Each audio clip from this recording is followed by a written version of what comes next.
Let's go.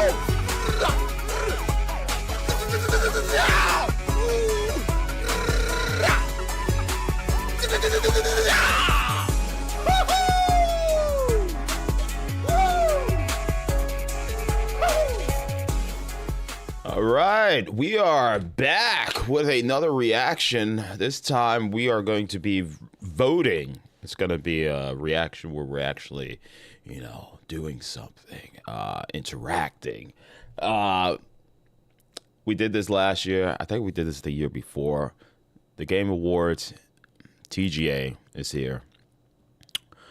December 12th is when we get to react to Jeff Keighley's The Game Awards.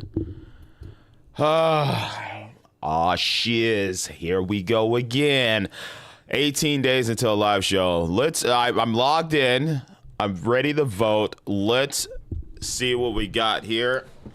I guarantee the games that I'm interested in this year are not going to make the cut. I guarantee there are going to be multiple times a game is going to be in categories. Yeah, I guarantee that. So let's see what happens here. Let's see what happens. Let's play some music first. Let's get some music in here. What better way to start than with some Street Fighter 6? We're going to go with reuse theme to start us off here. Let's turn that bad boy up. Get our levels right. Get our levels right.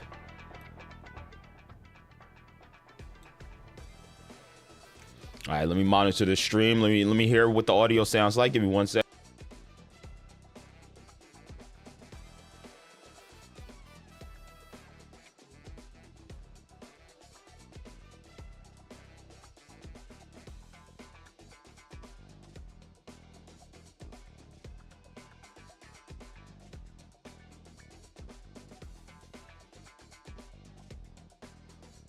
All right, we are ready. Ladies and gentlemen, let's vote on the Game Awards. I'm gonna turn my audio down just a smidge. There we go.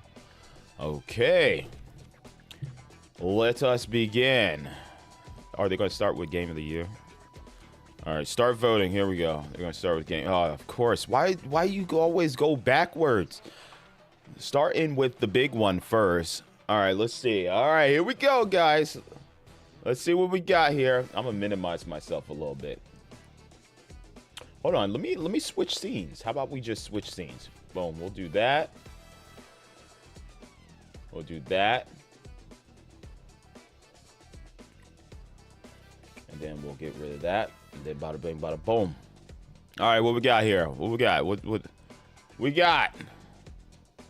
Astrobot. Astrobot by Team Asobi.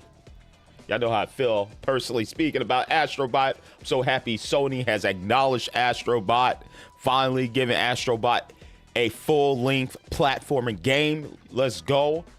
Awesome. We have Balatro. I believe it's pronounced something else. Everybody pronounces it differently. Local Thunk and Playstack. Balatro, it came out earlier this year. I know a lot of people have been playing that game. Me, myself, I haven't been playing it. I know it's very popular amongst this community. Yeah, very popular game. I have not played it. Now, a game I have played, Black Myth Wukong by Game Science. Oh, this was a banger. This was by far one of the biggest games for about a couple of weeks. It fell off like a bad habit, man. My feed when Elden Ring came out was just non-stop Elden Ring for like 7-8 months. Black Myth Wukong, China stood up. They bought the game. They represented, their culture. Picked up the game. Kept playing it on Steam. When I would get ready for bed, they would wake up and they would be on the Steam charts. That player base is huge. But just kind of fell off, man. Nobody talks about it anymore. Unlike Elden Ring, But speaking of Elden Ring Shadow of the Erdtree DLC. Whoa, expansion. Whoa. Don't you need the base game in order to play this game? It's not a standalone. So DLC, this is the controversy. DLC has made it into the Game Awards. Not only has it made it into the Game Awards, it has made it to the Game of the Year category from Software's Bandai Namco Elden Ring DLC. I love Elden Ring. Me personally speaking, I don't think this should be here. Unless you can buy this game standalone, the Erdtree DLC, and play it standalone. Should be here. Should not be here. Final Fantasy VII Rebirth. Another chapter in the Final Fantasy VII universe. When it came out, PS5, it had technical problems. People had to play in performance mode. The quality wasn't there. And we could see that. Square Enix, unfortunately, because the quality wasn't there day one, I can't vote for that. I love Final Fantasy, but also hearing that you're kind of tied to one location for a majority of your time and there's no way to free roam explore. You have to do certain tasks and stuff in order to progress the game to get to the open world. That you kind of gatekeeping content. Not a huge fan of that, man. And in a Final Fantasy VII remake style game, shouldn't be tied to one location, and the performance was not there. Metaphor ReFantazio. Studio Zero / Atlus and Sega. Banger. There's a demo you can play right now that carries your progress over to the actual full game when you decide to pick it up. Metaphor, I have not played it. I've watched people play it because I don't have 80 plus hours to dedicate to Metaphor when I'm still also playing Persona 3 Reload for the first time. And I would have put that up here, but Metaphor, they can only have one either or, Metaphor or Persona. Metaphor is a phenomenal game. Story, characters, audio, music. Atlus does great, excellent music. Man. So if I was looking at the Game Awards 2024, I would be torn between Metaphor ReFantazio and Astrobot, but I have to vote.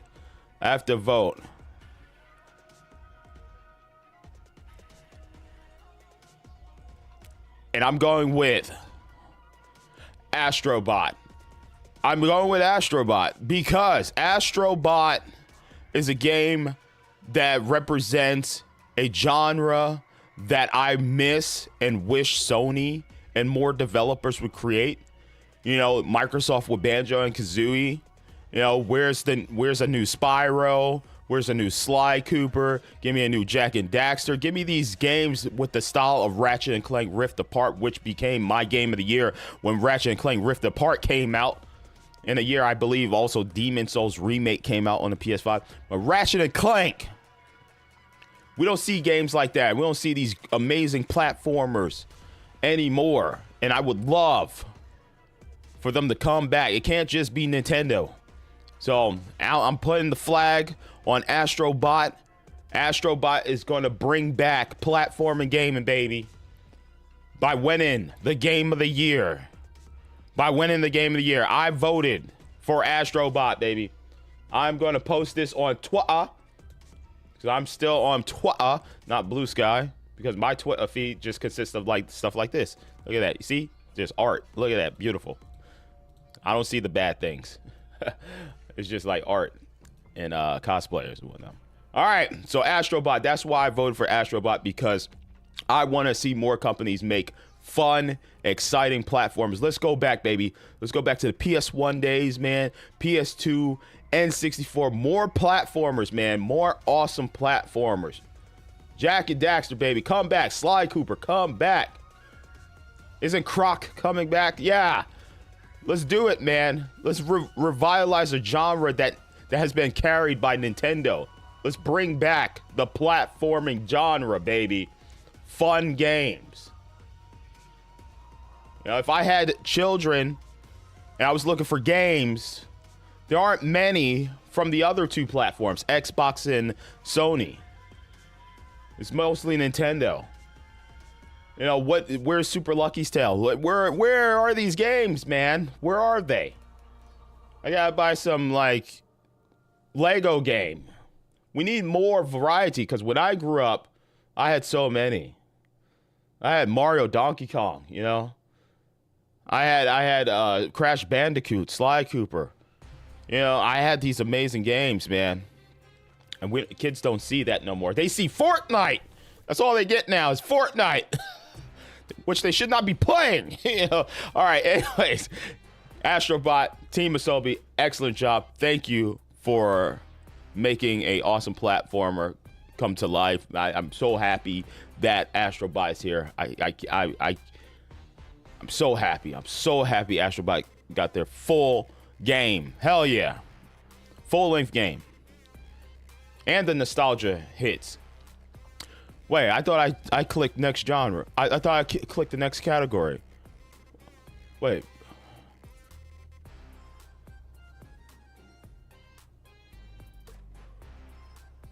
Did I not click next category?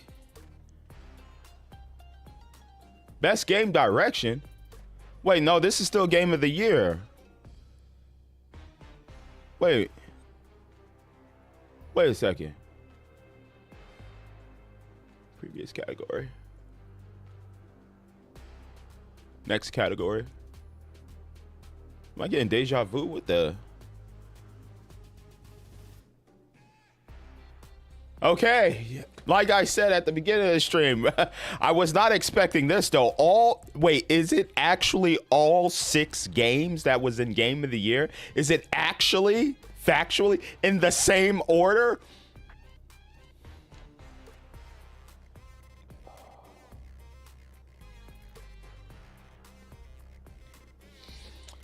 Okay. All right. We already talked about all these games. All right, best game direction. Let's read the subtext here. Awarded for outstanding creative vision and innovation in game direction and design.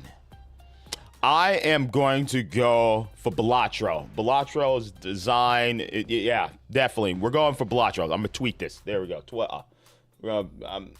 Boom. There, posted. Yes, Balatro wins. Design, yes, new it's different. Reason why I didn't vote for the other ones, you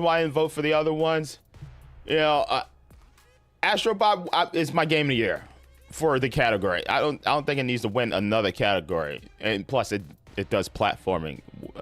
You know, it's a platformer. It's not really innovating the genre. Black Myth Wukong is just another one of those type of adventure hack and slash with difficulty spikes. Oh, the Ring, it's DLC. Final Fantasy VII. It always looks good. Metaphor, it's another Atlas game, and that's awesome. But Balatro is actually doing something different. You know, creative vision, innovating in a genre card game. Yeah, it's doing something different. There we go, Balatro. There. Best narrative. We got Final Fantasy VII Rebirth, Like a Dragon, Infinite Wealth, Metaphor ReFantazio, Senua's Saga, Hellblade 2 by Ninja Theory / Xbox Game Studio. I still think that Senua's Sacrifice was way better than Hellblade 2. And then Silent Hill 2 by Blooper Team / Konami. That game did phenomenal. But if we're talking about storytelling, narrative development, I'm going with Metaphor ReFantazio. Boom. Let's tweet that. This is going by pretty fast. All right. Okay, next category. All right, best art direction. Astrobot, Black Myth Wukong, Elden Ring, Shadow of the Erdtree, Metaphor ReFantazio, Never, but Nomanda Studio, Devolver. Yes. We're voting for Never. I remember when I first seen Never, when we reacted to Never, I was like, dang, this game looks cool. I love this art style. I think that was my actual words. There we go. Next one, we got 4 out of 29 completed. Next up, best score in music. Astrobot, Final Fantasy VII Rebirth, Metaphor ReFantazio, Silent Hill 2, Stellar Blade. Now, does the music in Metaphor ReFantazio get me, get the blood, pumping like a Persona game? No, but still the music is phenomenal. Stellar Blade, Shift Up, SIE.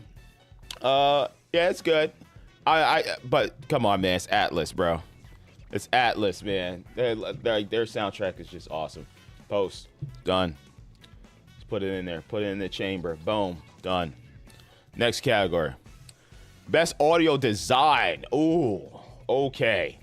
We got Astrobot, Call of Duty, Black Ops 6, Final Fantasy VII Rebirth, Senua's Saga, Hellblade 2, Silent Hill 2. Treyarch / Raven, Activision / Xbox. The audio is pretty good, especially when you like stop moving and you listen for the opposition's movement going through the house and stuff, trying to pinpoint the location of. I don't like that there's a $20 thing you can buy for Call of Duty. I think it's still going where you can buy, like, increases your audio or something like that, like makes it even more in depth. Nah. Silent Hill though, Blooper Team Konami. Ugh. Now the sound design in that game is real. The atmosphere, you know, I love it. I'm going with or Senua. I'm going with Silent Hill. Silent Hill, baby. There we go. Let's post that to Twitter. Boom. Done. Next category. All right. Where's my... Oh, I clicked the wrong thing. All right, next category. All right, awarded to... Best performance, awarded to an individual for voice over acting, motion, and or performance. Oh, okay, hold on. I already know who I'm voting for. All right, Brianna White, Final Fantasy VII Rebirth, Hannah Tell, Life is Strange, Double Exposure, Humberly Gonzalez, Star Wars Outlaws, Luke Roberts, Silent Hill 2, or Melina Jurgens. Melina, every time we saw the trailer, it was them doing motion capture for that game, and voice work and voice acting and whatnot. That definitely, like the amount of money they invested into the motion capture and sound design and everything, which I gave, you know, atmosphere sound design to Silent Hill, but still. Recently, innovation, accessibility. I already know when I'm voting for this one. Call of Duty Black Ops 6, Diablo 4, Blizzard / Xbox, Dragon Age The Veilguard, BioWare / EA, Prince of Persia, The Lost Crown, Ubisoft, Star Wars Outlaws, massive. I'm going with Diablo. Diablo has amazing accessibility features, so we're gonna go ahead with Diablo because I've actually used their accessibility, and it's really good. Diablo. Next up, games for impact. We got Closer the Distance, Osmotic Studio, Skybound Games, Indica, Odd Meter / 11-Bit Studios, Never, Life is Strange, Double Exposure, Deck 9, Square Enix, Senua's Saga, Hellblade 2, Tales of Kenzera, Zao, Surgent Studios / EA. I would probably go with either Senua or Tales of Kenzera. I'm gonna go with Tales of Kenzera because I just went through loss myself, losing my stepfather this year, and you know that I've had a more emotional attachment to the story that Tales of Kenzera is trying to portray here. Definitely. Yeah. So I'm going with Tales of Kenzera. Next up, we got Best Ongoing, Destiny 2, Bungie / SIE, Diablo 4, Final Fantasy 16, Fortnite, Epic Games, Helldivers 2, Arrowhead Game Studio, SIE. Word for game for outstanding development, ongoing content that evolves the player experience. Well, didn't Helldivers, Arrowhead try to cut off a majority of their player base because of them wanting to tie the PlayStation Network? Well, not them, but maybe Sony wanting to tie players to the PlayStation Network on Steam, which didn't allow it in certain countries. So I'm gonna have to cross. If that never happened, I'm gonna have to cross Helldivers off. But I would have probably gave this to Helldivers too. Yeah, but let's see.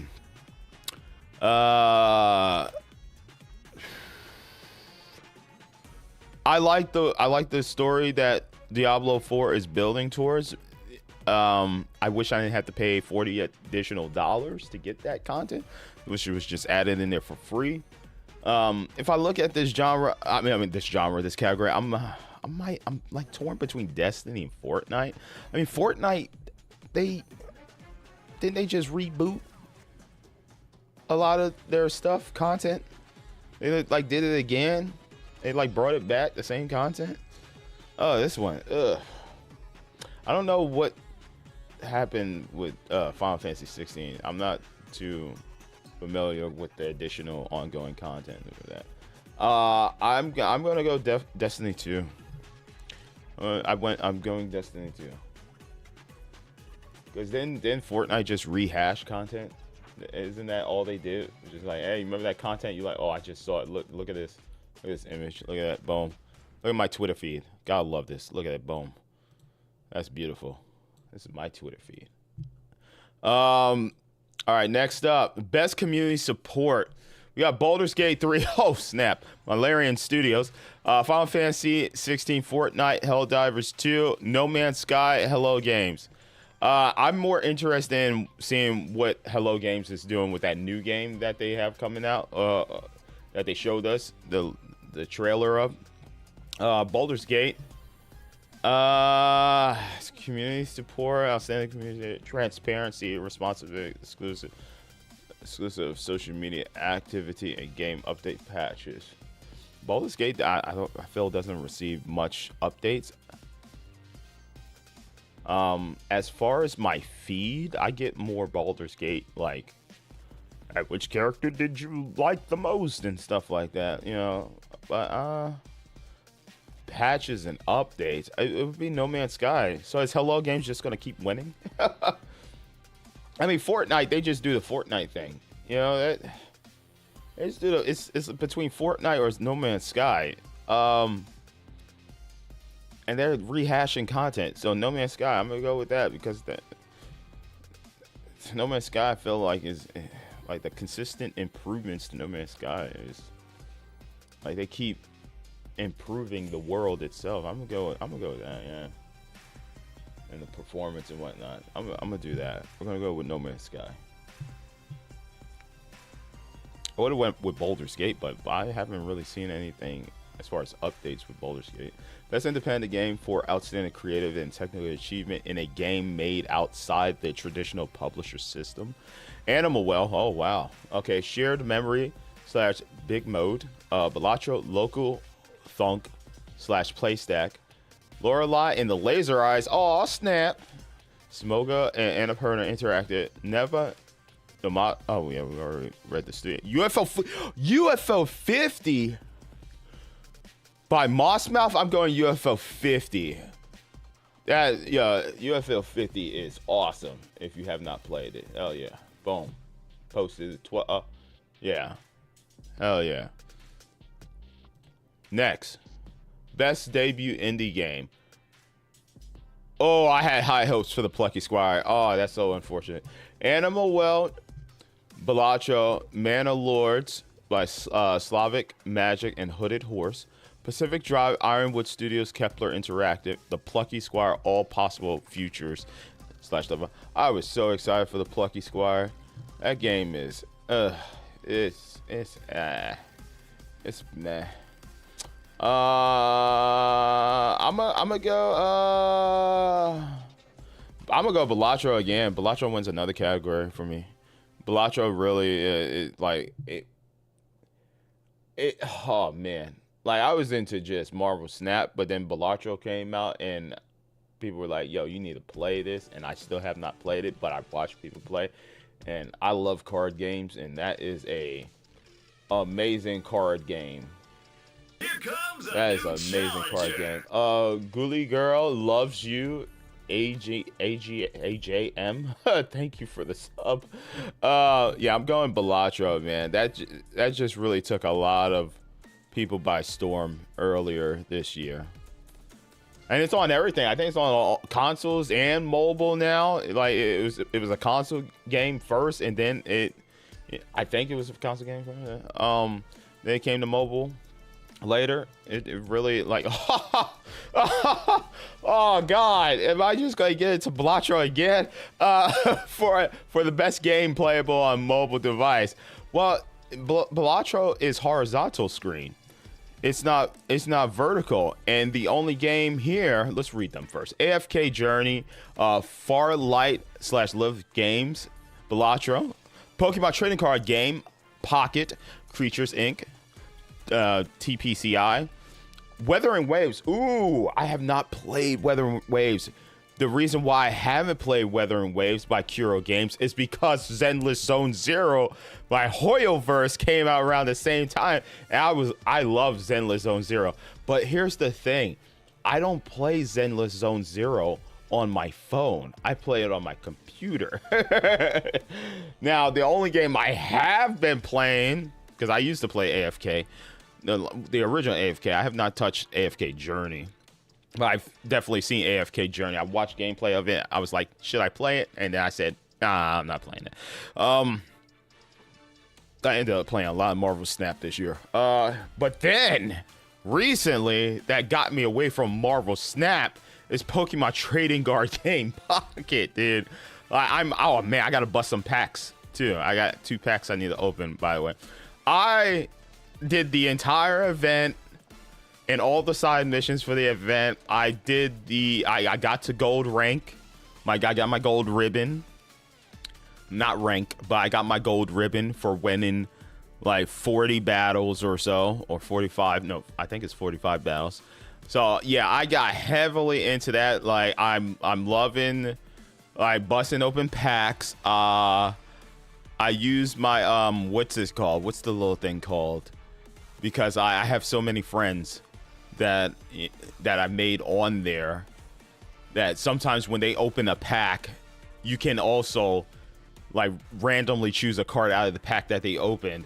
So I've been using that currency to open that. Dude, I love the Pokemon Trading Card Game right now.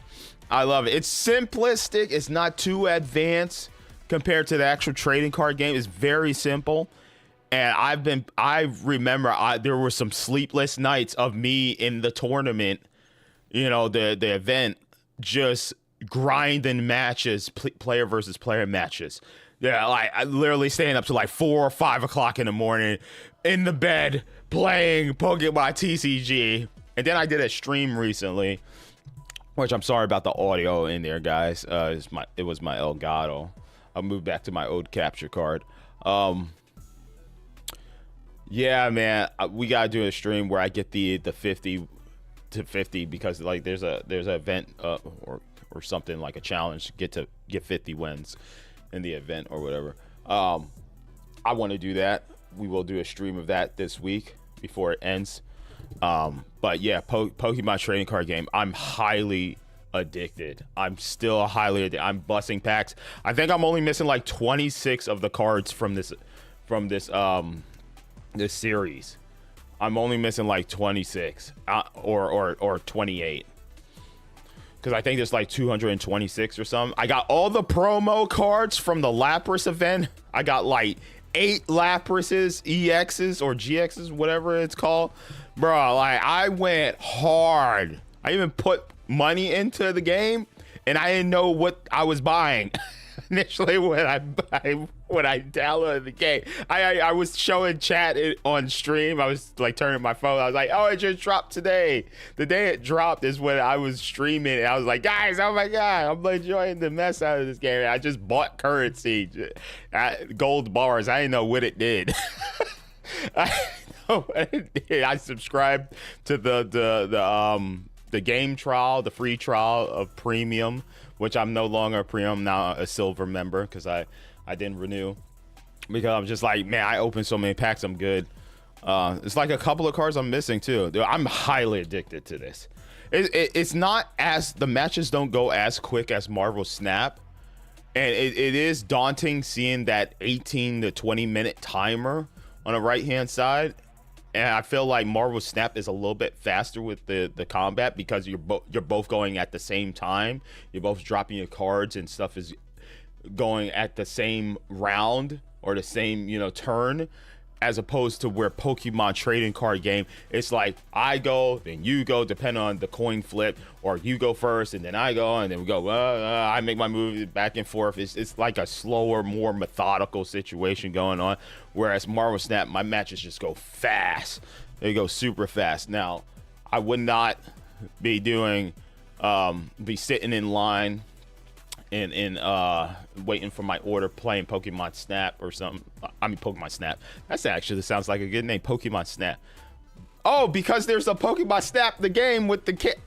Anyways, Pokemon trading card game is great. I would play Marvel Snap if I was waiting in line for my order, or Starbucks order or something like that, because Pokemon matches take a little bit of time. Because people be thinking it's like chess, you know, they'd be like, what should I do? Should I take this card out and then put this one in on the bench or something like that? Should I swap it out? Should I use my Sabrina card and make them move their card from there and back to the bench? It's so good. I love it. Best VR/AR for the best game experience playable in virtual or augmented reality introspect. I have not. I was telling this girl that because she plays VR games a lot, and I was like, I haven't touched my VR headset in like a year. I have a MetaQuest 2. I've not booted up in quite some time.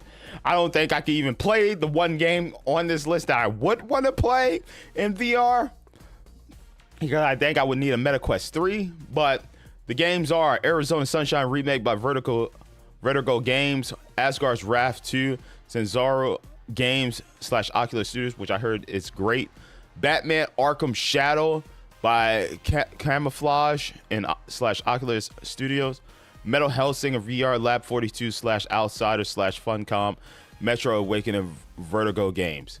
I'm gonna go with Batman because I heard Batman is just amazing. I've watched 2 streams of Batman Arkham Shadow. I know Asgard's Wrath 2 could probably take it from Batman, but here's the thing. At this point, I think it's like name recognition alone is what's gonna make Batman win. But that doesn't take away from how great of an experience it is from what I hear. So I'm going Batman Arkham Shadow. I even heard it's gonna make someone's game of the year list, like their actual game of the year. Which is interesting. It's that good, huh? But yeah, going Batman. Best action game. For the best game in the action genre, focused primarily on combat. Black Myth Wukong. Ooh, I got sneeze. Excuse me. Black Myth Wukong, Call of Duty Black Ops 6, Helldivers 2, Stellar Blade, Warhammer 40K, Space Marine 2, Saber Interactive / Focus Entertainment.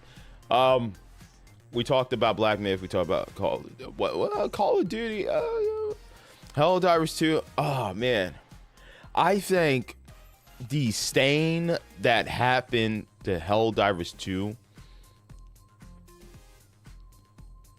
might be the reason why people wouldn't vote for it.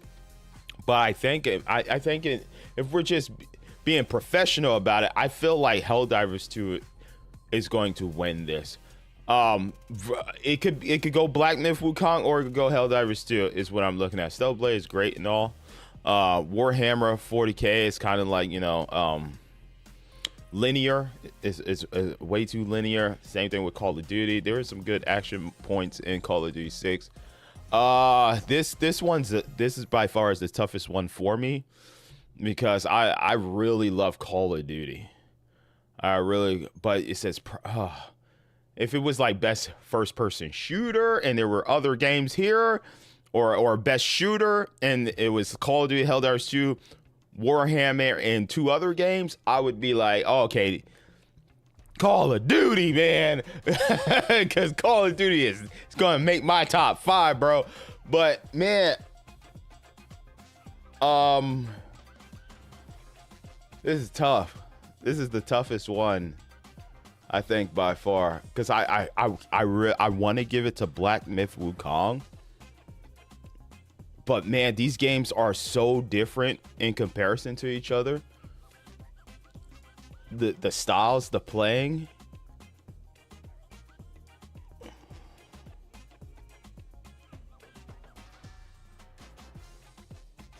This is a tough one.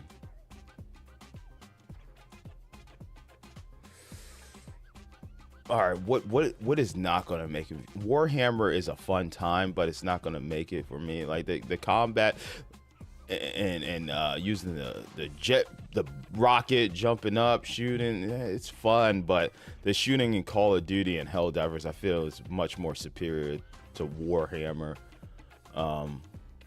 It's not. We're not gonna go off of name recognition at all. We're just going strictly like gameplay, from a gameplay aspect.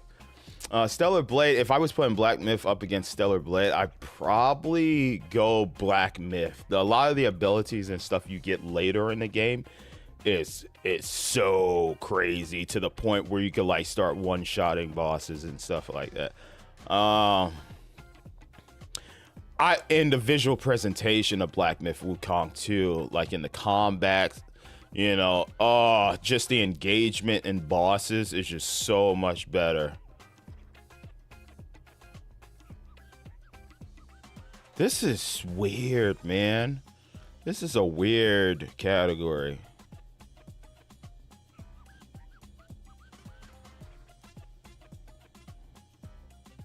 I think I'm going Black Myth. At that point, I just have to look at it from every aspect.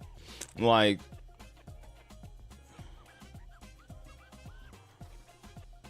yeah, like the introductions to certain bosses and stuff like that, the different levels, the systems in play in Black Myth Wukong.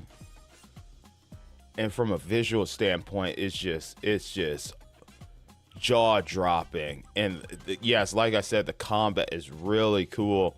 There's so many different stages to certain boss battles that it's just so freaking cool. And then you combining your abilities, your different stances and stuff like that. There's so much variety in the playstyle, in the combat, that like it innovates as you're progressing through the game with the different whipping techniques and different abilities and stuff that you get. I'm going Black Myth Wukong. Black Myth Wukong wins this category for me. Yeah. Just the variety. You start as just a regular little monkey, you know, barely know how to use your staff, and as you progress through the game, you're just harnessing your powers and becoming strong and becoming a god. You know, it's so cool. Yeah. You started as Goku, and then you made it to Super Saiyan by the end of the game. It's really cool. And then you went into Ultra Instinct. By the time you saw Crash, you were in Ultra Instinct. Right? It's so cool. It's so cool. Just the levels of progression in the combat is just it's really cool. I'm going Black Myth Wukong. Okay. Best action adventure. Astrobot, okay. Prince of Persia: The Lost Crown, Ubisoft, all right. Silent Hill, Star Wars Outlaws, The Legend of Zelda: Echoes of Wisdom. Best action adventure. For best action / adventure game combining combat with traversal and puzzle solving,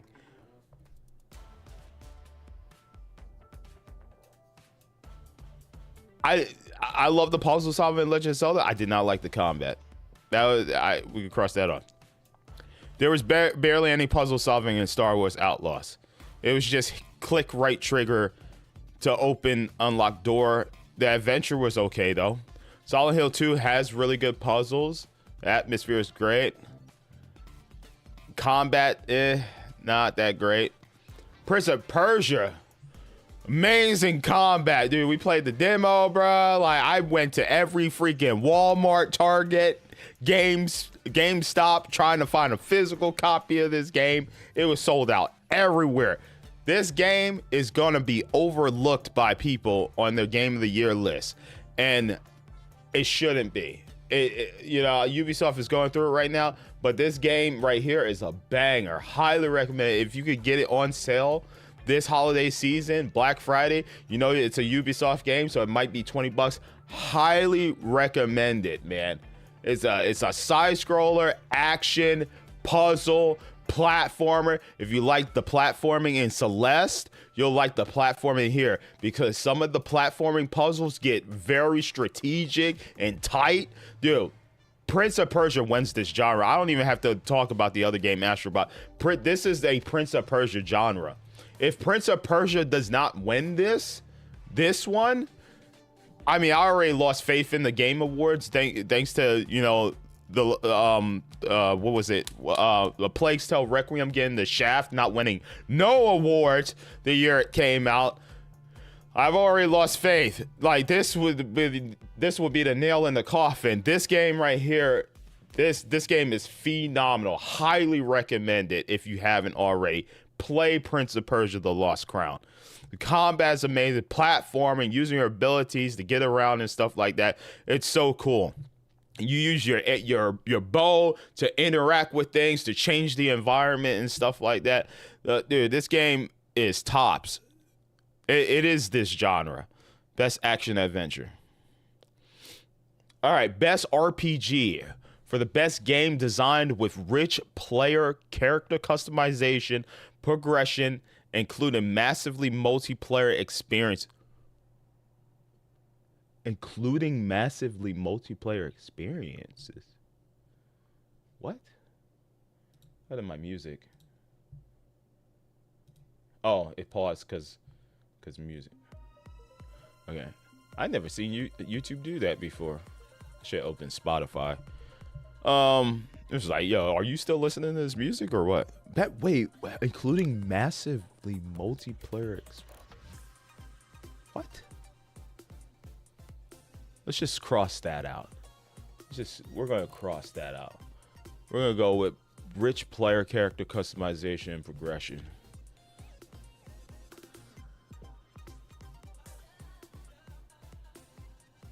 We have Dragon's Dogma 2 Capcom. We already seen Elden Ring, Final Fantasy, Like a Dragon, making its first introduction into the category by RGG Studio. That's the easiest way to get through not having to pronounce that. And Metaphor Fantasia. Oh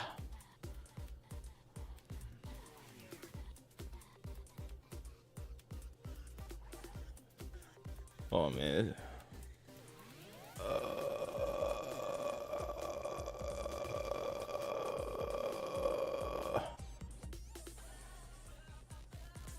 This is a tough one. This is another tough one. I'm one of the people that's like, this shouldn't be here. This should be in like that should have been in best ongoing. Why is this here? I'm stuck between Dragon's Dogma, Like a Dragon, and Metaphor.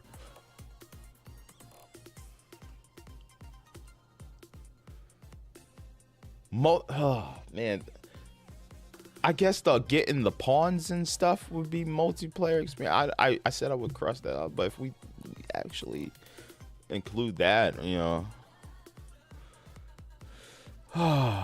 Man, I want Like a Dragon to win, but if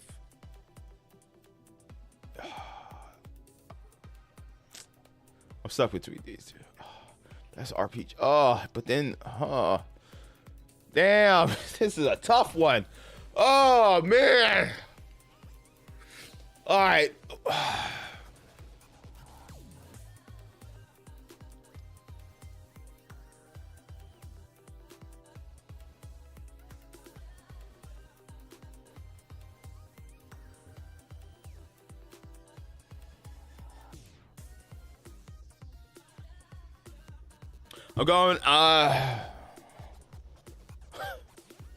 I'm going with Like a Dragon because of the relationships and stuff. Like it, you know, like if it was, I'm going with it because, you know, you start building out the island, right? You know, there's RPG elements to it. You know, you're interacting with your teammates and stuff like that. You get to actually interact with the world and do stuff. You get to clean up the beach, you know, like like, come on, man. That's a role-playing game, man. In Dragon's Dogma, I create my character, I just kill things, you know, that I'm not really living the world. Like I feel if I'm cleaning up the beach and stuff, cleaning up the litter and stuff, like that's some actual real RPG stuff, man. You know, like yeah, there we go. I'm actually living the world in Like a Dragon. So boom, there we go. Like a Dragon wins. Let's go. Best fighting game. For the best game design primarily around head-to-head combat, as somebody who loves fighting games, and I grew up playing fighting games, this should be my genre here. Here we go. We got Dragon Ball Sparking Zero by Spike Chunsoft, Bandai Namco, Granblue Fantasy versus Horizon Arc System Works, Cygames, Marvel versus Cap. Come on, bro. You can't do this. Come on, bro. This is just cheating. Marvel vs. Capcom Fighting Collection Arcade Classic. Multiverses. Don't know why that's up there. Player First Games / Warner Brother Games. And oh, dude. Tekken 8 Bandai Namco. Holy spit. All right, so we're going to cross Dragon Ball off, mainly because, okay, cool, yeah, they made another Budokai. This game fell off so hard. It fell off so hard. I played it. I played online. Too many server problems and stuff like that. Too many just spam and reversal. Like, I played against my brother, couch co-op, fighting against each other, and it's just a reversal teleporting, just infinite until our key went out. They should have implemented the Naruto Rise of Ninja thing where you can only, you know, reverse like a couple of times, like 3 times, and then that's it. You know, it just got annoying. There were some broken characters originally when it came out, like Yajirobe just spamming heals and stuff. Like, you know, it got patched, but I'm just saying out the box, like Marvel, it's between Marvel vs. Capcom and Tekken 8, dude. And bruh, oh, this is a remake. It's a remaster of phenomenal games. I feel like it's a cheat code. So because it's a remaster, it doesn't really do anything that different besides adding, oh, okay, now we have all these illustrations, we have these games you could choose from. You could choose to set it up so that you want to play these games online and cross out these games, so you only find matches for this specific game. Like, I mean, it's cool that they did it, similar to Dragon Ball Z Budokai, Sparking Zero. Like, it's a new one. It's cool that they did it. It has its technical flaws. This doesn't. I love it, but it's an old formula, and they just going off our nostalgia. Whereas Tekken 8, sure, it brings back modes from previous Tekken games like Tekken 3, man. They put all the game modes up there. There's so much stuff to do in there. Hold on, man. I'm a sneak peek at my game of the year list. Tekken 8 is going to be top 3 on my list. Tekken 8 is going to be top 3. They gave us a full Jin and Kazuya story. That's phenomenal. They gave us a little side story where you create your character and you're battling in tournaments in different states. They have online. They also have arcade mode with full length cutscenes at the end where when you finish the arcade per character. And you can customize your favorite fighters, bro. They put so much in Tekken 8. God dang, that is the best, bro. The matches load fast, unlike Dragon Ball Sparking. You can choose to go into casuals or rank. Bro, it is so good. It is so good. The amount of content they put in Tekken 8 is insane. And not to mention the roster, bro. The roster is huge and varied. There's not 3 different Kazuyas, you know. I'm sorry, that's another jab at Dragon Ball. Bro, the amount of characters you get out the gate in Tekken 8 and the amount of content, varied content you get in Tekken 8 is insane. Not to mention the ghost battle.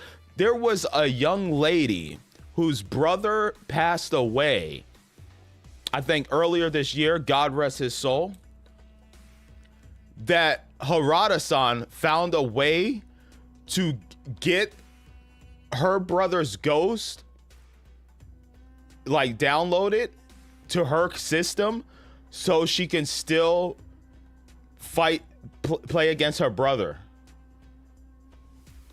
Like, even though he's not up in this world right now, he's not, you know, living, she still has him living in one of her favorite games because she was able to download the ghost. So now his memory, their memory of playing against each other lives on in Tekken 8. Dude, this game wins it, bro. This not just because of the content, just because Harada-san is just a phenomenal person, this amazing studio, dude. That, like, and he's always on Twitter. He's always responding to people too, man. Like, dude, everything about Tekken, I can't find flaws about it. Now, sure, there were some, like, you know, things that people did, like increasing costume size and stuff like that, and cheating online.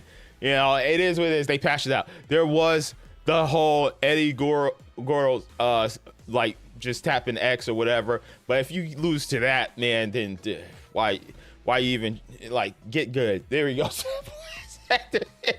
Bro, Tekken 8 wins, bro. Tekken 8 wins. And it's going to be on my top 3 game of the year. That's a sneak peek.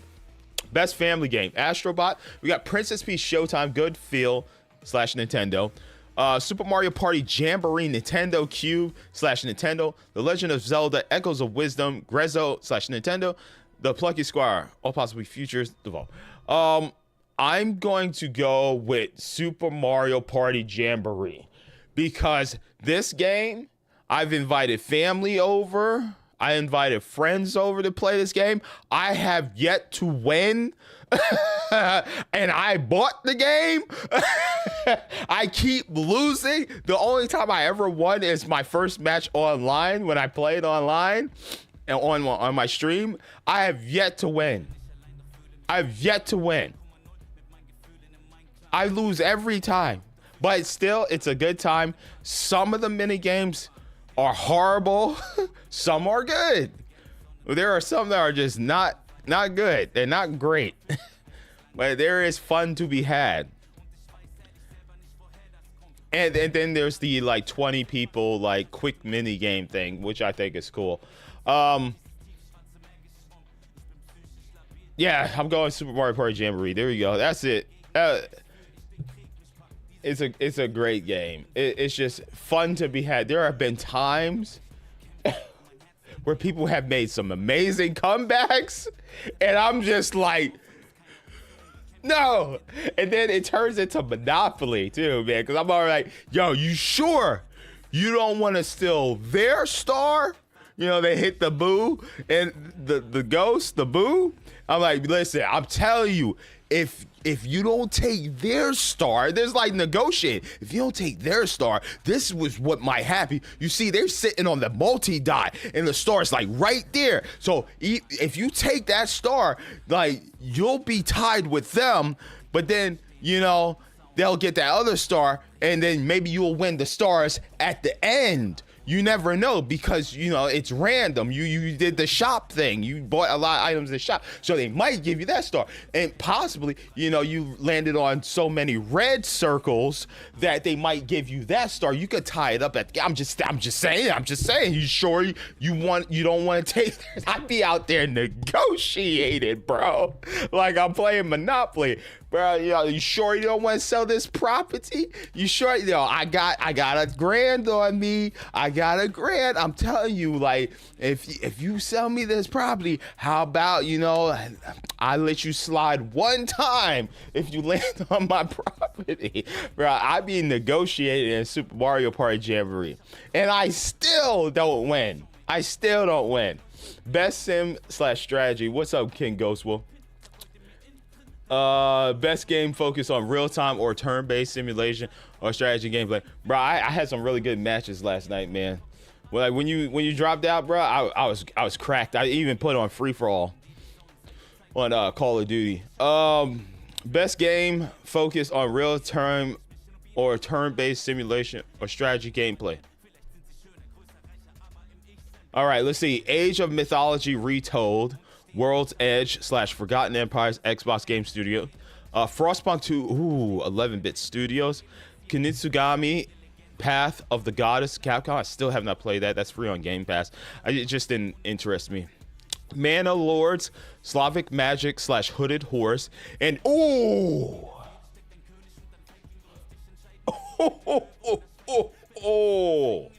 Unicorn Overlord by Vanillaware / Sega / Atlas, bro. Enough said. That's it. Another game that similar to Balatro that just took people by storm, bro. Like hell yeah, Unicorn Overlord. That, yes sir.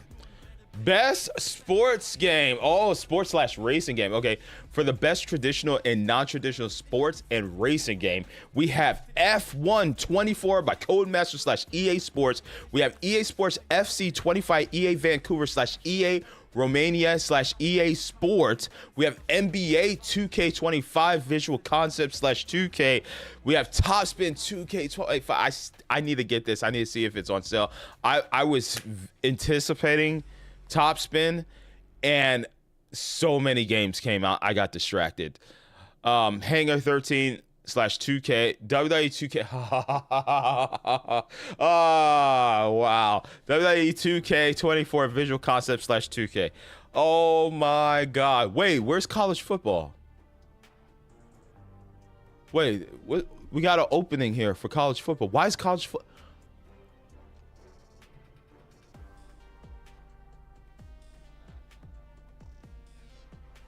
King Ghost said NBA 2K25. I'm gonna have to disagree. Why is college football not here? Jeff is gonna be like, well, listen, I don't vote for the games. I just make myself known here, and I host it. The games media, the journalists, maybe content creators are the ones who vote for these games. I don't do it. That's so weird. All right, F1 24. I heard it's okay from people that play the F1 games, but there's some. It's like missing something. I forget what it was. There was something. I forget. It's not winning. EA Sports FC, that's probably going to win it. NBA 2K, I think people are finally just being like, yo, I'm fine with 2K24. Like, all we need is like roster update. I think at this point, people are just like, we don't need this. It's becoming WWE 2K at this point. Top Spin, God, I wish I would have played it, man. I'm gonna pick it up this holiday. This might be the one Black Friday game I pick up. I've seen the others though. WWE, says King Ghostwolf. I'm going to go WWE. Because come on, man, this is me. But taking my fandom of wrestling out of the like, I'm just looking at just similar to Tekken 8. from a content perspective, you can play online against people. There's a lot of stuff to do offline. There is so much. Let me tell you something about WWE. Okay, all right. Here's the thing. That the reason why WWE stands on a different level on this mountain is it's at a higher peak on the mountain than these other games. Okay. The amount of content in WWE 2K, varied content, you're not just tied to just doing one specific thing, right? Sure, there's wrestling, but there's other things you can do in here. All right. First things first, the showcase. Doing the what is it, the 20 plus years of WrestleMania, amazing matches with legends, current superstars, the past, present, and future, like Hall of Famers. Amazing showcase. 2, the My Rise mode is 2 fully featured, full-length stories, male and female, depending on which one you choose. My Rise, I forget what it was. What were they called? It's My Rise. What would the name of the different? There's 2 different modes. There's a male one and a female one. Not only they're fully featured stories, like the old school SmackDown versus Raw games, like full length, bro. Like you could spend like 10 hours playing these story modes, but they also have alternate paths. Like there's alternate dialogue options. It's like Mass Effect, where whatever you say can change how you move in the story. You know, so there's replayability for both the story modes, man. I think I sunk 40 plus hours doing both My Rises together. Just doing the My Rises. I think showcase mode, I probably spent like a good 7-8 hours. Then you have GM mode, which I'm not a fan of GM mode, but you can like you can like choose a brand, then choose the talent and stuff, and you can start managing them. You like, this character is going to do promo work. I want these 2 to have a Hell in a Cell match. You know, you can pretend like you're a part of WWE Creative and like, you know, make your brand the top brand. It also has My Faction, and even though I'm mixed on My Faction, this year's version of My Faction, it's another additional content that's added and implemented in the game, where it's a card system. You start busting open packs, you get cards, you start building out your teams, your roster, and you can complete challenges, stuff like that. You could do community events. You can play against other people online, cards, like a card battle, like, well, not actually a card battle, but you know, you throw your card down and you guys wrestle in the ring. You know, you might have a 98 Rey Mysterio facing a 75 John Cena, but there just the amount of content. There's the community creations. You could download custom created wrestlers from different brands that people have created. You could put Adam Cole, baby, in the game. You could put John Moxley. You could just download these characters. You could download characters that, if you don't want to pay for the DLC, you'll find somebody who got a really good Bray Wyatt, if God rest his soul. If you want to download, you know, a custom Bray Wyatt that somebody created, you could download custom arenas. You could download people's AEW creations of the arena, the AEW arena. Dude, the amount of stuff you can do in WWE 2K, it's so much. It's a lot of content for what you get. And that's what I like when I buy my games, is that I'm not just tied to doing one or 2 specific things. I have a variety, a breadth of content for free, by the way. That's key too. Just like with Tekken 8, this is not content that I had to pay like $5-10 for. It's just all packaged in for free. Now you can buy DLC to expand your roster, or like I said, for free, you can go to community creations and download these characters. When it comes to NBA 2K, I don't think you can do that, right? You gotta wait for 2K to update rosters and stuff like that. And even then, some people get annoyed because they're like, yo, you didn't update the roster. What's taking so long? Same thing I could say with EA Sports. Do they actually update the rosters and stuff like that? Like one-to-one? I don't know. Literally, if a new talent from New Japan comes to WWE, you can just be like, yo, I'm downloading that character. I'm downloading that character in the user creations. Dude, the breadth of content that you get for free, and then you can support the game further by buying DLC characters if you want to. It is optional. You can do that, like the ECW pack with a bunch of ECW wrestlers and stuff like that. I love when games surprise me, when they give me free content. They could have just been showcase. Oh, and I also forgot, there is another mode. There's WWE Universe mode where you can choose any superstar, any wrestler, and then you can progress week to week depending on which brand you're on, Raw or SmackDown or NXT. You could choose to, like, SmackDown. Okay, I'm on SmackDown. I'm building a rivalry against Randy Orton, and Hunter's like, so kid, you wanna make moves, you wanna make waves, you wanna go for the title shot, you gotta face Randy Orton, you beat him in this I Quit match. There you go. You're gonna go against Cody Rhodes at WrestleMania or something like. Dude, the amount of content you get is insane. You're like, you actually feel like you're working for the company. You're like, all right, I'm gonna win some matches, man. I'm gonna do this thing. I'm gonna become the champion. And you could just be like, yo, I want a rivalry against Sheamus. I want a rivalry against Gunther. I want to tag with Xavier Woods because I know him and Kofi are going through it right now. That dude, and that's just another mode that of the many modes that they have. It's insane. It's insane. So I'm going WWE 2K. I'm going WWE 2K, man. Simple as that. Hell yeah. It's just the amount of content you get. Ooh, that's a good. Is that Assassin's Creed? What is that? Look at that, Assassin's Creed. Ooh, this is my Twitter feed, guys, bro. Look at that. My Twitter feed, just art. You know, some of it is AI art, some of it's actual art by artists and stuff like that.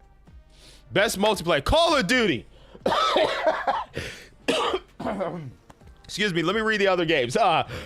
Call of Duty, Black Ops 6, Helldivers 2, Super Mario Party Jamboree, Tekken 8, Warhammer 40K, Space Marine. I'm going to Call of Duty. Now, you're probably wondering, but hey, man. Let me drink some. Hey, man. All that you talk about Tekken 8 with the content and stuff, how come Tekken 8 then ain't going to win this? I'm gonna tell you why. Because we're not just we're not talking about the game as a whole. We're talking about best multiplayer experience. Now, if we're talking best multiplayer experience, like just jumping in Nuketown 24/7, because they just know that's what people want to play, Nuketown 24/7. But there's other modes, man. In Call of Duty, there's a mode called Ransack where it's basically you have a loot box on your side, the opposition has a loot box on their side, and then there's a loot box in the middle that moves around the map that you gotta go and get loot out of and bring it back to your box and try to fill your box faster.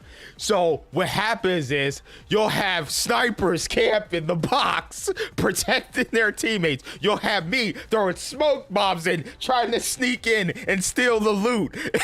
No, it just becomes it becomes quite the freaking amazing, like robbers and thieves type mode, man. It's just great because you're trying to get the loot out of that one box, right? But you can also steal from the opposition. So like they could be leading by 20 points or something. You're like, all right, man, protect me. And you're like, you start throwing smoke bombs on their side and try to get to their loot box. And everybody just throwing grenades, and they're like, oh, I'm close to the box. I'm stealing. Protect me. And then you're like running. You try to run to the loot box, but then somebody shoots you. So and you die. And then what drops is, depending on how much loot you have on you, it could be a gold bar or it could be a duffel bag. So if you steal the highest amount that you can steal out of a box, like 10 or 15, which is the max, sometimes you'll drop a duffel bag. So now it's like payday, bro. The duffel bag. Somebody pick up the duffel bag. It's like, somebody get the duffel bag, though. So it's literally my teammate steals from their box, they die, and then I get the person that took them out. I pick up the bag and I start running with it back to the base, dude. It's so good, and that's just one of the many different modes in Call of Duty. It's so fun. It's by far one of the best besides this one that came out recently. I love MW2 because they have a third-person perspective mode, which they didn't bring back in Black Ops 6, but they have a third-person perspective mode that's just like SOCOM. I love it. But yo, this was the last good one. I didn't play Modern Warfare 3 remake because I heard it was booty cheeks, but Black Ops 6 is phenomenal, dude. Like the varied game modes and stuff, dude. Literally last night we kept doing domination and hardpoint. I was like, bruh, we gotta play Ransack once. I need my fix. I was like, we gotta play that. And then of course, like Nuketown 24/7. Dude, what's that one mode map where it's like you're in a building and it's like super tight and it's like domination or whatever, like capture the point. Stakeout. Oh god, it's so fun. It's super fun. There are some maps in there that I don't like. I haven't been able to play a lot of the new maps. Like it's like when they dropped, I played it a couple of them like once or twice, and like ever since then I can't get those maps ever again. I don't know what the deuce is going on. We just keep getting the same maps in rotation. It's so boring. But all in all, it is by far the best shooter / multiplayer game this year, in my opinion. It is so fun just jumping into a match real quick. I actually bought the battle pass. Well, actually Microsoft paid for the battle pass for me because I use Bing points. King Ghost Wolf said he's gonna vote. Yeah, man, get your votes in. All right, next genre. We're almost there, guys. 23 of 29. Okay, best adaptation, recognizing outstanding creative work that faithfully and authentically adapts a video game to another entertainment medium. I have not watched season 2 of Arcane. I liked season 1 of Arcane. This is by Riot and Fortish Netflix. We also have Fallout, Bethesda, Kilter Films, Amazon MGM Studios, Knuckles, Sega / Paramount, Like a Dragon, Yakuza, Sega / Amazon MGM Studios, Tomb Raider, The Legend of Lara Croft, Crystal Dynamics, Legendary / Netflix. I have not watched that. Yakuza is good, but it's kind of soap opera-ish. It's not as crazy and as out there as I was hoping because of Yakuza. You know, Yakuza is kind of goofy. You know, it's a little too serious. It's not as light as I would have hoped. It's okay. It's good. When I think of Yakuza games, I think of like sometimes a little bit of silliness. You know, you pick up a trash can, you start throwing it at, beating people with the trash can and stuff like that. You throw them into the arcade, arcade machine. There's none of that silliness, man, and that's where it kind of flops for me. Knuckles is good. I like Sonic. Knuckles is good. It's all right. Fallout's great. This is the Goggins. Oh man, Fallout was just great. Oh man, Fallout's gonna win it. I need to watch Arcane season 2. Even if I was putting Arcane season 1 versus Fallout, man, Fallout's great. I have not watched Tomb Raider, like I said. I need to check it out. I thought this was Amazon because I know Amazon. I could have sworn bought the rights to Tomb Raider or something. So I'm gonna have to check this out when I get a chance with Tomb Raider, Legend of Lara Croft. But I haven't heard much about it, you know.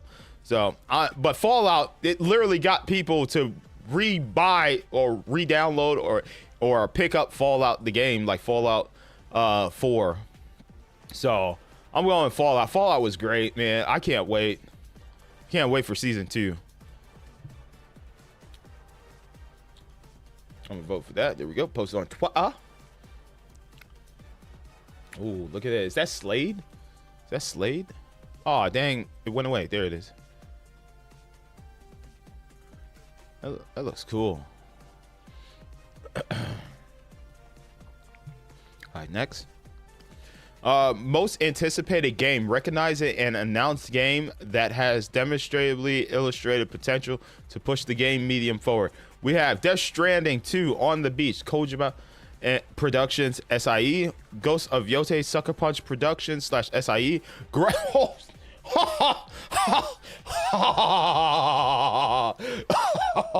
Grand Theft Auto 6 Rockstar Games, Metroid Prime 4, oh dang, Metroid Prime 4 Beyond Retro Studios / Nintendo, Monster Hunter Wilds Capcom. Oh man, boy, oh boy. Wait, where's Silk Song? Wait, we got a spot for Silk Song, bro. Is that game ever coming out? Is that ever coming out, bro? I don't know. Here's the thing. I'm crossing these two off because I didn't play Death Stranding. I mean, their trailers look nice. I don't actually want to play these games. I would rather just watch Hideo Kojima make a series than play the game. Ghost of Yotei, we didn't see anything. It was just a cinematic. These 3 games here, man. Whenever Nintendo wants to drop Metroid Prime 4, which probably is going to be around their Switch 2, I'll get excited for it. Remaster, I think, fulfilled my anticipation for Metroid Prime, so I'm good. Like, I'm happy. Metroid Prime Remastered was freaking awesome. So I could wait. I could wait a little bit longer for Prime 4. Monster Hunter Wild, similar situation. Played the beta. You know, I enjoyed my time, but you know, Rise was right around the corner. We played that not too long ago. We streamed that, and then I also picked it up on my Steam Deck on sale. So yeah, it hasn't been enough time between Rise and Wilds for me. But Grand Theft Auto, bro, I haven't played Grand Theft Auto 5, even though I own it on PC and stuff. I haven't played Grand Theft Auto 5 since Xbox 360 or PS3 or whenever it originally launched, because I don't play online. I play those games for the story. I'm not really a role-playing online, you know, type thing. I'm not into all that. You know, it's cool watching people do that stuff, but I mostly come there for the actual game. I'm not into the online stuff. I mean, the online stuff is fun. I've definitely done it, but I like the story and stuff for these type of games. That's why I come to Grand Theft Auto. Like with Call of Duty, some people come to it for the campaign, some people go to it for the multiplayer. You know, there's only a small portion. Maybe there's like a small portion of people that go for the story. I don't know what the rate is on that. But I'm anticipating Grand Theft Auto 6, definitely. I definitely do. I cannot wait to see this Bonnie and Clyde story. I cannot. Yeah. Ken Ghost will say I have to vote for GTA 6. Yeah, man, I'm going GTA 6 mainly because I'm really interested in the story and exploring that world. Like I want to see this game push the limits. I want this to be the reason that makes my PS5 Pro worth it. You know? Oh, by the way, similar to that, because I am going to get a new PC here soon, probably next year, or I'm going to buy my brother's old PC from him. But I'm noticing something with PC gaming. is that have you guys noticed that a lot of newer titles are using an astronomical amount of VRAM, like is recommended? I remember the first time I seen that was with Dead Space Remake and Alan Wake 2. Because if you look at the Steam charts, what's up, Unit? He says, I'm cooling with my youngins. Yo, what's up, Unit? I've noticed that PC gaming is requiring a lot to run these games at just minimum or recommended. But even minimum specs, they're phasing out a lot of graphics cards. The most used graphics card on Steam charts is like the 1650 and like the 3090 Ti or 3080 Ti. But they're like phasing out a lot of cards because I think the 1650 can only go up to like 6 gigs VRAM. And a lot of games are now pushing that 10 to 12 threshold. Like it's become even PC gamers that I watch that do reviews for PC games, their cards are starting to get phased out when it comes to these new titles. I don't know what's going on, but developers are pushing the limits of what graphics cards can do on both the consoles and on PC. I don't know what, maybe I have a feeling, and here's me just thinking about, oh, King Ghost will say, okay, I'm done voting. Awesome. Here's what I'm thinking, big brain mode. What if they're doing this so that everybody switches to cloud gaming? Stream your games. Don't worry about building a powerful PC. Just stream your games. It's not, you know, it's cost effective. It's cost effective because you don't have to buy a new graphics card. You don't have to get a graphics card with like 16 gigs of VRAM now. How about you just pay monthly for our PC streaming service for cloud gaming? They're trying to phase even PC gamers out because I've been noticing that, and I don't see anybody talking about it. A lot of new games, a lot of them. A lot of the like VRAM standards, specifically on the graphics card, the VRAM standards have been increasing. Go look at some of these games. Look at Alan Wake. Look at these games that just came out recently, like Stalker 2 or something like that. I don't know if Stalker 2 really pushes it that hard. But just look, guys. Let me make sure my music didn't pause again. Yep, I'm still here. I'm still here. I'm still here, YouTube. Go check that out, man.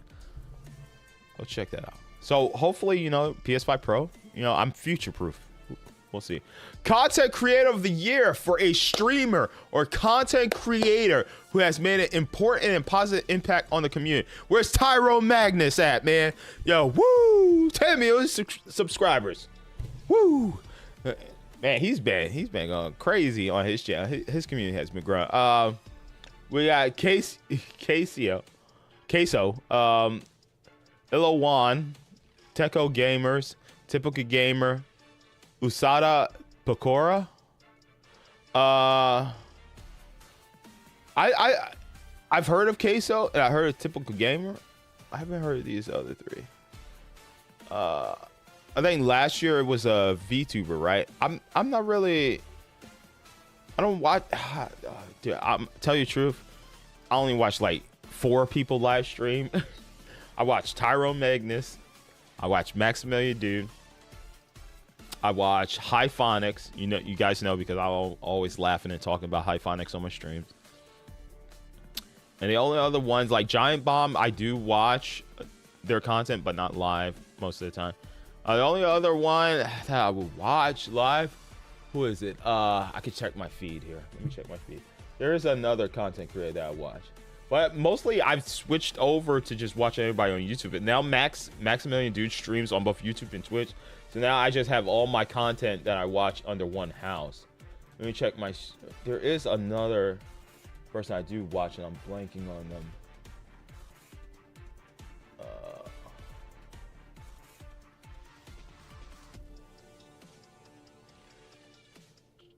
Maybe it's just those three. Because I watched the Spawn cast, but that's no longer live. I used to watch it live, but they're no longer live. Oh, Player Essence. Player Essence. That's the other person. I'm actually subscribed to. I'm a member on Player Essences and Maximilian Dude's YouTube channels. Those are the ones I watch live. But that's about it, bro. I don't watch Twitch anymore.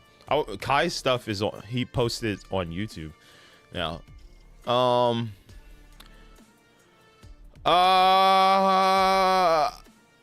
gonna go with Queso. Queso looks like a homie. You know, yo, is that Waffle House in the background? Yo, Queso looks like just like he got the face of like, yo, did I just accidentally take a picture of myself? I was just trying to swap here, you know, to this screen, and I accidentally took a picture of myself. Oh, dang. Yo, he got the Waffle House. Yo, he actually looks like somebody I would hang out with, man. I don't know, it's like, I mean, man. Yeah, I'm going Queso, man. He looks so down to earth, man. It looks like bro was just at Waffle House and he probably received the emails like, yo, man, we need a headshot for your Game Awards picture for the voting and stuff. He was like, oh, I bet. All right, they just said that. Unit says, bro, I'm older than Queso. He's 19. For real? Yo, what, bro? He look like he's in his early 20s, bro. I get, yo, he's right there at 20. Yo, Queso just looked like somebody I'd hang out with, man. He look cool, man. Yo, just be talking about sports, man. Like, he looks like a bro, man. You just shoot the shiz, man. Look at that beard. That's a great beard, man. You got the hat. Is that a visor tilted to the right, bro? And he's at Waffle House, man, bro. And he's off-centered. He's off-centered. Yo, he just seems so cool. That photo is so old too. It's from 2020, bro. I don't know if he had to send the photo to submit or whatever, but yo, he just like.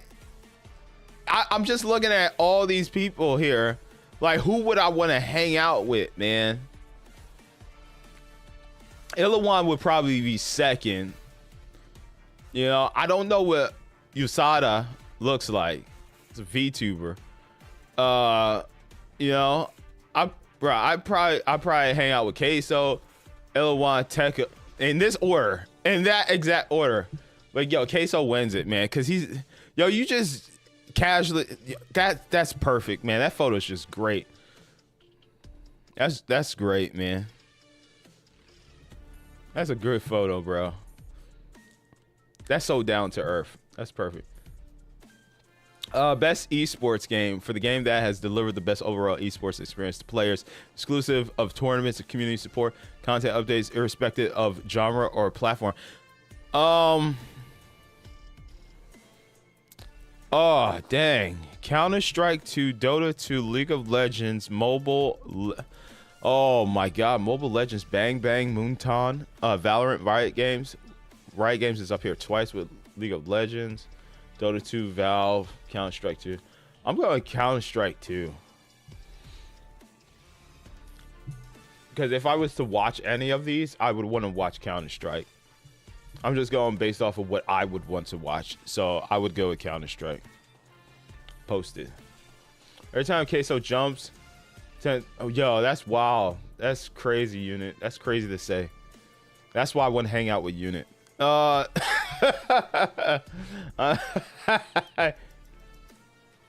best esports athlete, the esports athlete judge to be the most outstanding for performance and conduct 2024 irrespective of game. We have 33 Neta Shapira, Alexi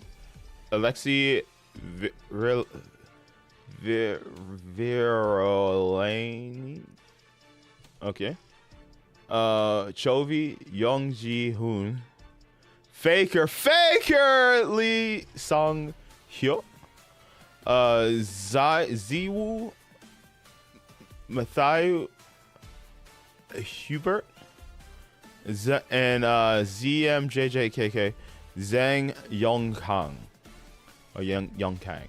I'm going Faker. Hell yeah. There we go. Let's post that to up. Boom. Next, best esports team. We had Bilibili Gaming, League of Legends. We had Gen.G, League of Legends. Navi, Counter Strike. T1, League of Legends. Team Liquid, Dota 2. Damn, Team Liquid, bro. Has Team Liquid won one?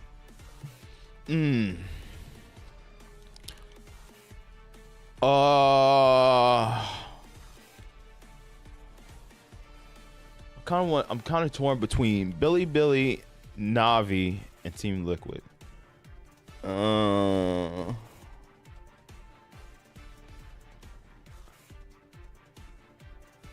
going Bilibili Gaming. I'm going Bilibili Gaming. League of Legends.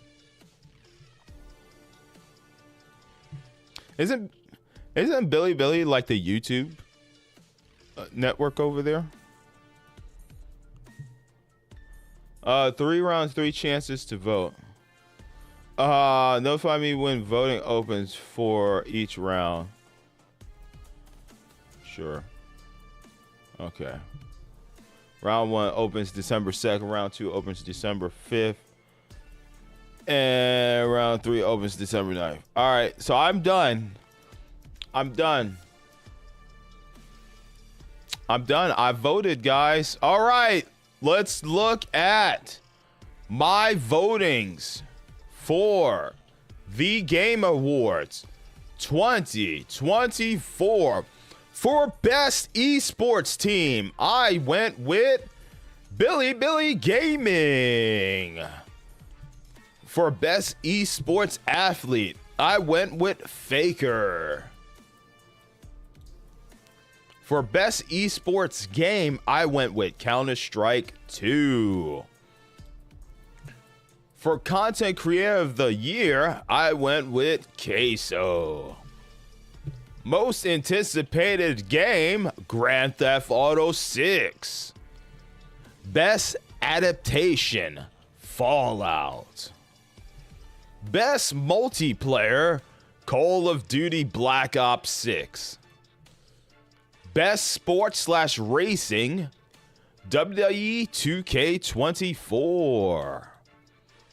Best sim/strategy, Unicorn Overlord. Best family, Super Mario Party Jamboree.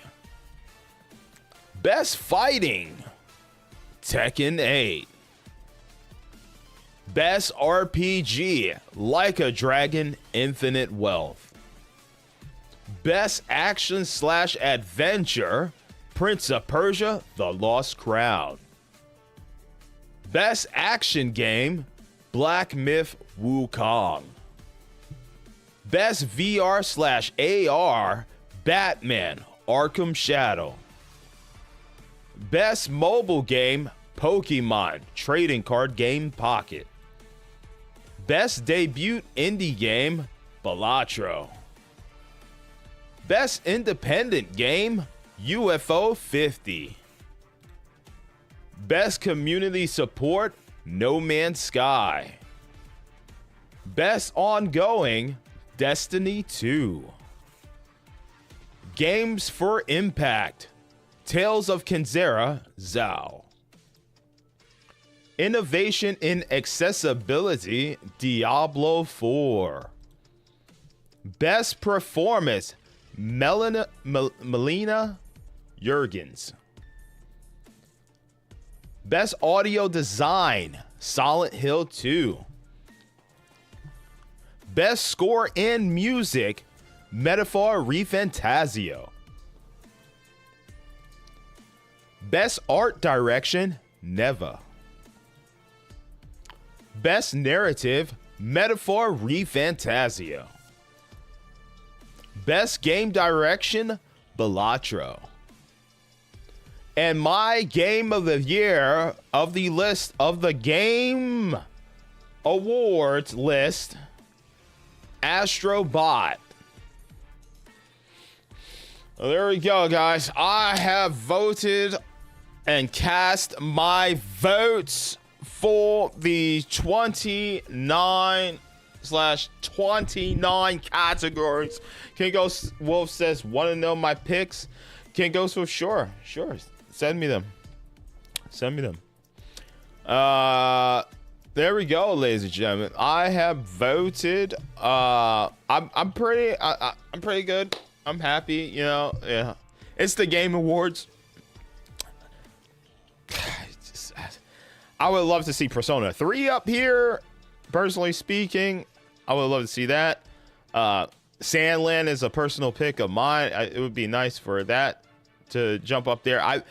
Sandland is one of those games where it's really stays true to the actual anime itself. Like if you watch the anime, which released this year on Hulu, it goes beat for beat for what happens in the video game. It's yeah, I would like to see that up there. Maybe best game inspired by anime or that stays true to the anime or something like that. Dragon Ball Sparking would not win that because it does have alternate paths and it just skips over so much stuff. Yeah.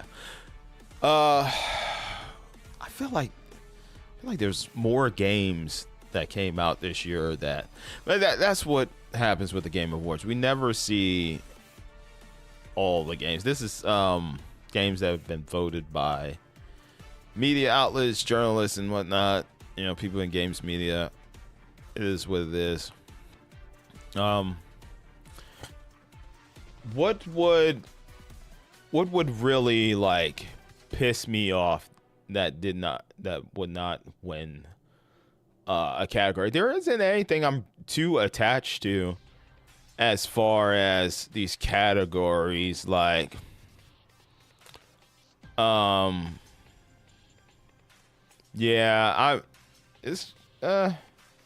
there's nothing here that I guess the one game, if it didn't win, I would kind of have a taken it back, and that would probably be in best fighting. Like I said, I grew up playing fighting games. I love fighting games. I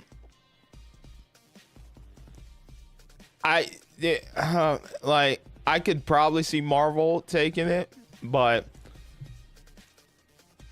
I think as a new product that doesn't go after nostalgia, but that does a whole bunch of things, it does bring back a lot of cool game modes and then adds some new stuff to it. Tekken 8 is overall the best as far as like everything, like online works. There were some problems I had initially when I first tried to play online, but I think that was more of like an Xbox Game Pass situation, because I had like Game Pass Core or something, or whatever the hell they call it now, the one that didn't have online. So I think that's why I was having technical problems. Dragon Ball Sparking has too many technical problems online. And then the combat is just nothing but teleporting. It's just nonstop teleporting, spamming of attacks. TN still does have the touch of death ability, which is it's just Tekken 8. What if Multiverses wins this? Could you imagine? Oh man, what if Multiverse? I don't know how to show you, bro. You're the one who said, and I quote, "Want to know my picks?" And now you're telling me I don't know how to show you. What this is something you should probably thought of before you asked me the question, Ghost, because I thought you was ready to show us what you voted for. So yeah, the best bet would have been to do what I did and just post your voting to Twitter, if you have a Twitter account, and then I could have went through it that way. But because like for instance, if we go to my Twitter, and then we go to here I am. You can see my votes. You can see I cast my vote for Billy, Faker, Counter-Strike, Queso. You see, like, it would have did that. So it is what it is.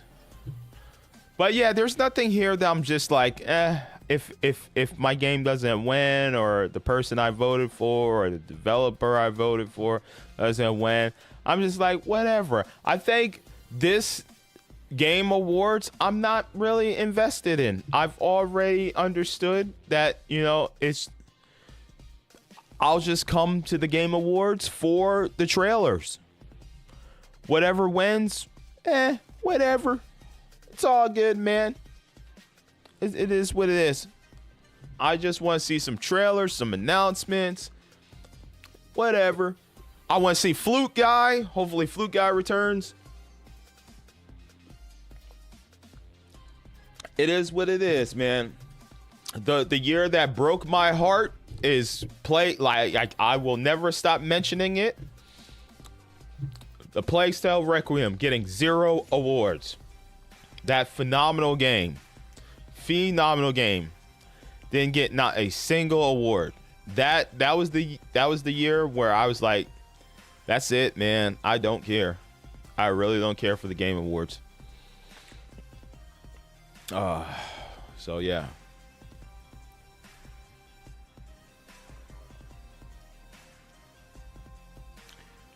And this year, instead of like being like, okay, I'm gonna, like, I voted for this game in this category, I'm gonna vote for another game in this category. This year, I said, whatever. So I think I voted for Balatro like twice. I voted for Metaphor twice. Yeah, so I gave Metaphor best score and best narrative. I'm surprised Black Myth Wukong wasn't in more categories, because China really like came through for that, but it did really well here in the States. It just kind of fell off. I think the thing with Black Myth Wukong is that, unlike Elden Ring or games similar in perspective, there wasn't much in like hidden areas and bosses.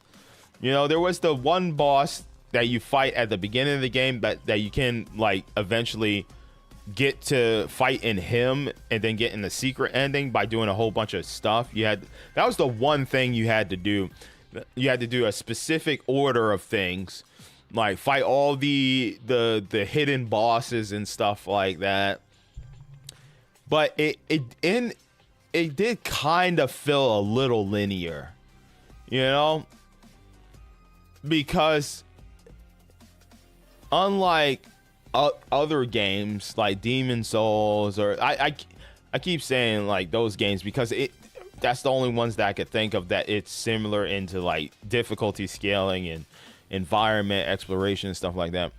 This is more of like a Liza P situation where you're kind of just tied to a specific area, and once you progress through that linear area that has other areas within it that you can explore, but you can't really explore what's next to come, the next new area.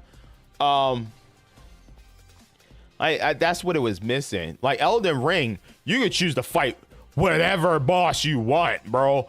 Like you could go fight the toughest boss at the beginning of the game if you want to. Like Demon Souls has it where you can fight like one of like 3 different bosses. Like Spider, Knight, and I forget what the other one was that you can fight literally at the beginning of the game. But, same thing with Liza P. You can only fight like the Nutcracker guy at the beginning, or Jailer, or whatever he is, and then you get to the next area. It doesn't let you go outside of your linear sandbox window. It doesn't really let you do that. But yeah, this game kind of fell off, and it didn't have too many secrets besides like doing those side bosses and stuff.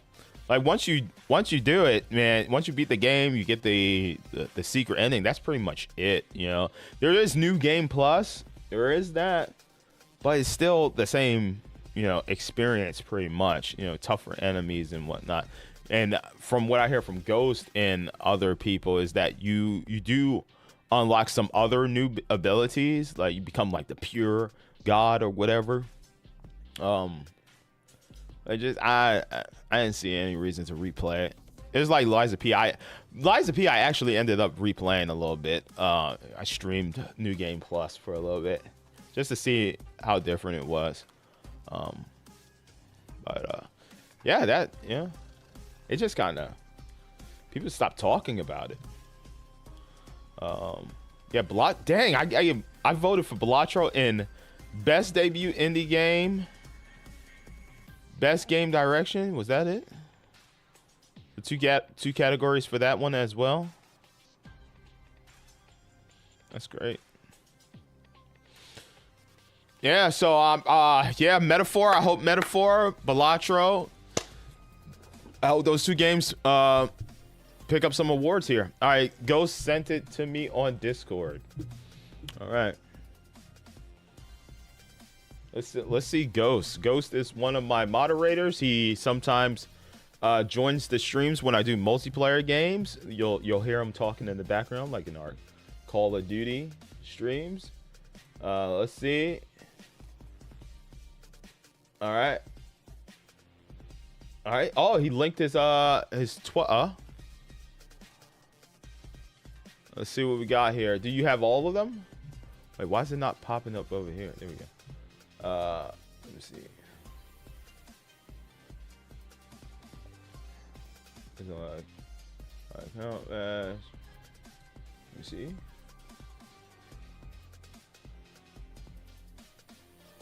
Let's see. It's buffering.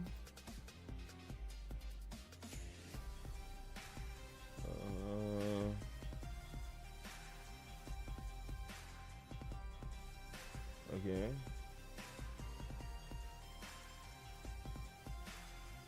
Okay. All right. So, are you posting it to your Twitter feed? See what you voted for. Yeah, because I don't see anything. It's sharing your badge, but I don't see any.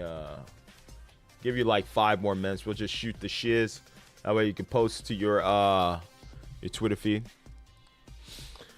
But yeah, man, the Game Awards, man. I mean, yeah. Hopefully we get some huge surprises and stuff like that. I'm wondering what games, because there are some games that some categories that we can't vote for. The Jeff Keighley quick flash of awards given, scene, like right before commercial break or something like that, or coming back from commercial break or whatever.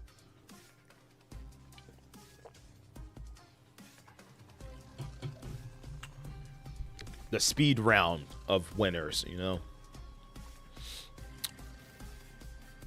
my thoughts on the whole Erdtree thing.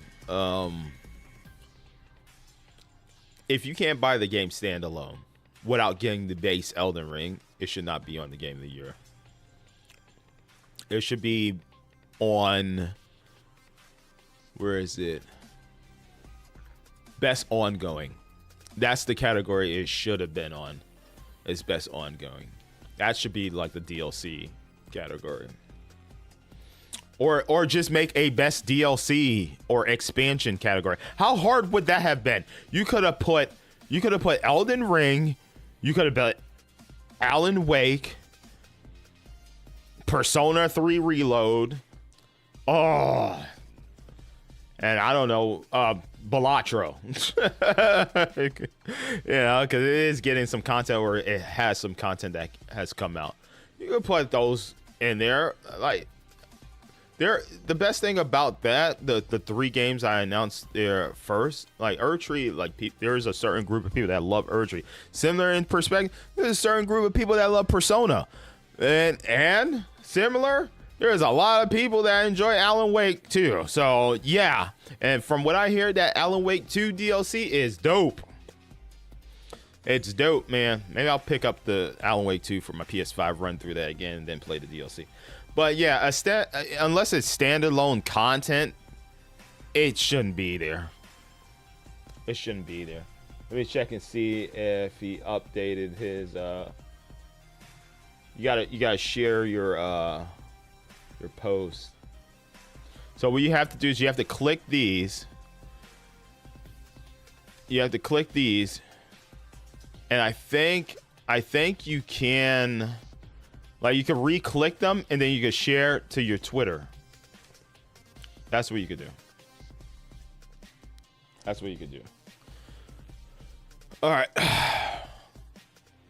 What do you guys think is going to win Game of the Year?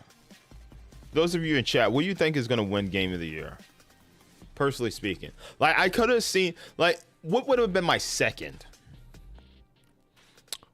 It would have been between Final Fantasy and Metaphor. That would have been my second. Those, oh, man, but of the two, I probably would have went with Metaphor as my second. Final Fantasy VII, the problem is the inconsistency in performance. Especially coming from a studio like Square Enix. I felt like the quality was not there initially when it came out. It was just not there.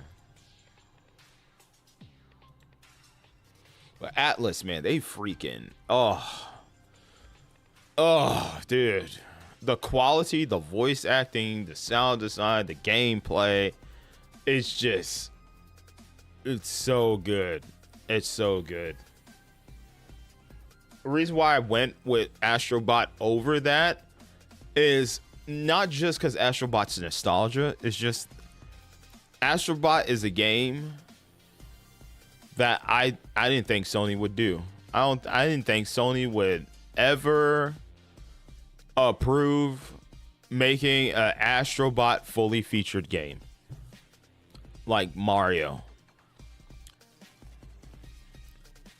And it's a genre I want to see. I want to see more of these games come back. These platformers, like I really want them to bring back. I want Sucker Punch to bring back Sly Cooper. You know, I want these platforms, these amazing platformers back, or something new. I feel like this is like we get a lot of like Elden Ring type games nowadays. Like every showcase, we get a new type of one of those, right? You know, it there's no originality anymore. A lot of them just do the same thing. They have a certain level of difficulty or difficulty spike.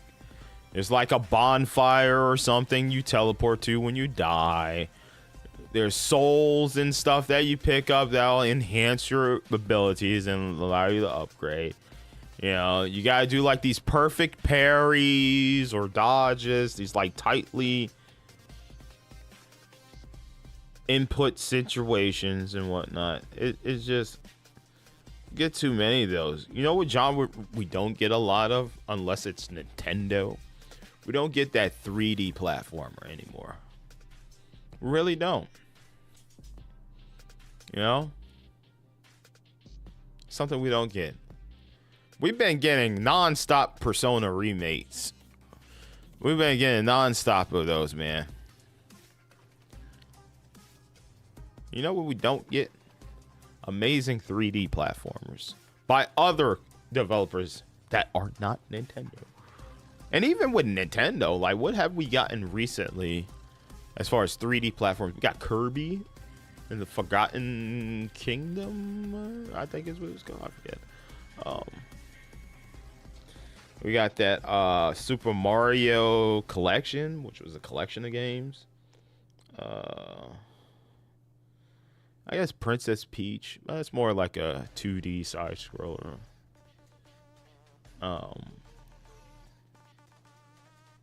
Yeah, we don't really get even a lot of 3D platformers anymore, even from Nintendo. I think this is Astrobot's year. Now, Is Astrobot going to make my game of the year? It's probably going to make top 5. But is it my game of the year? I don't know. No, I don't know. I don't know.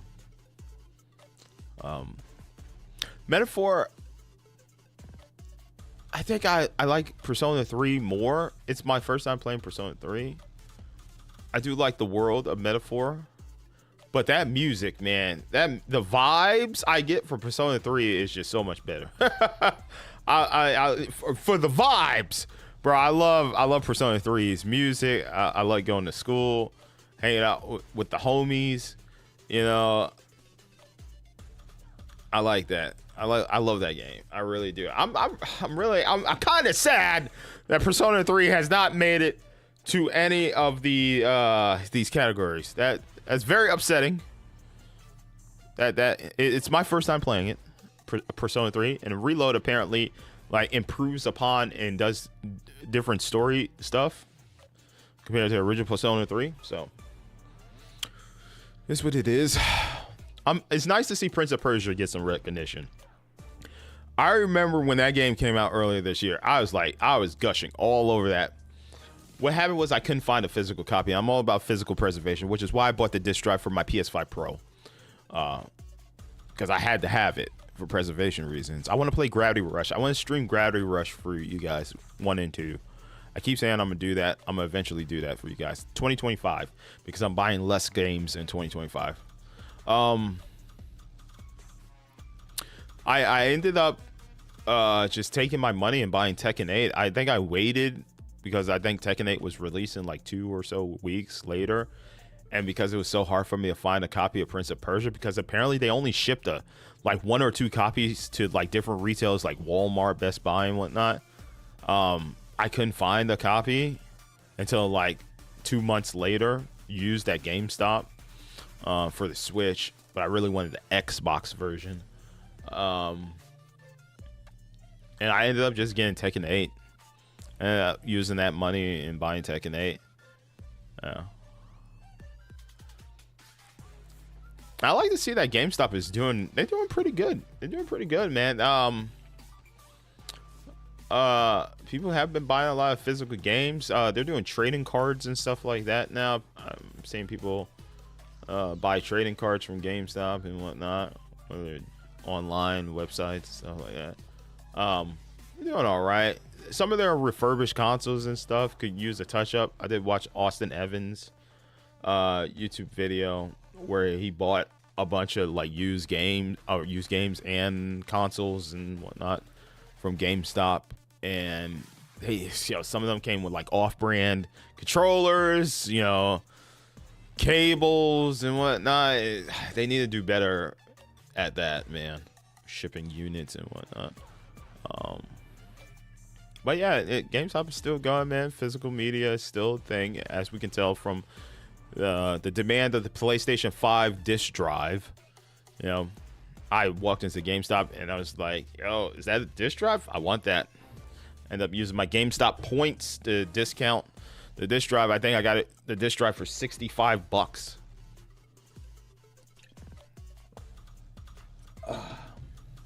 Yeah. I accumulated a bunch of additional points after I bought my PS5 Pro, and then waited like 2 days, and then I had like $15 off coupon that I used to get my disc drive, which was dope.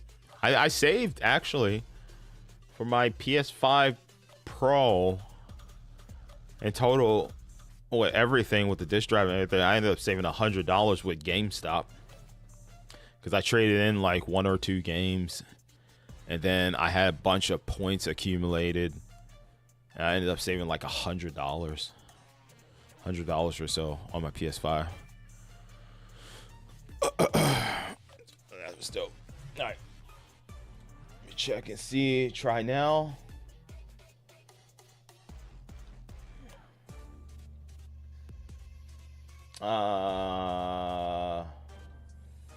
Yeah, it's just showing that you Ghost in my chat has voted for. Let me see. Nothing, bro. It's not showing nothing, bro. It's not showing nothing. Voted in one category, badge. Yeah, it didn't show it, man. I don't know. It's not showing your votes. It's not showing it like mine. You know? See, here's mine. I don't know. Maybe you have a different account or something. But it's not showing like mine. You see, mine is broken down. I just cast my votes. I see your 2023 votes. I see you voted for Alan Wake 2 in 2023, but yours is not showing like mine. I just cast my vote for Counter-Strike, Queso, Grand Theft Auto 6. Yeah, it's not showing that. See how it's showing mine? Yeah. Like that. I can see people engaging in my stuff. Look at that. Look, people are engaging and looking at it. You know, it popped up in their feed or something like that.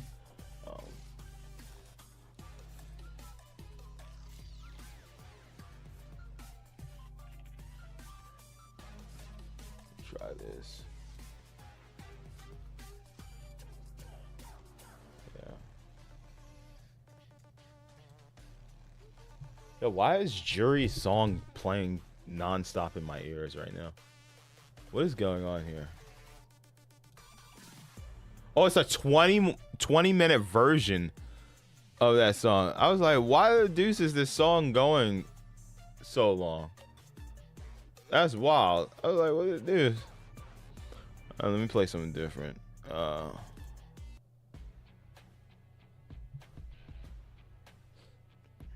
Go with Ed's theme. There you go. There we go. All right, there we go, ladies and gentlemen. That is it. Thank you.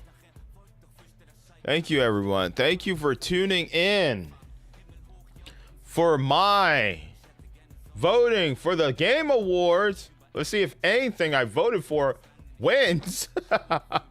Real quick, let's go through the list one more time, shall we? We have Best Esports Team. Let's start there. Billy Gaming. Best Esports Athlete, Faker. Best Esports Game, Counter-Strike 2. Content Creator of the Year, Queso. Most Anticipated Game, Grand Theft Auto 6. Best Adaptation, Fallout.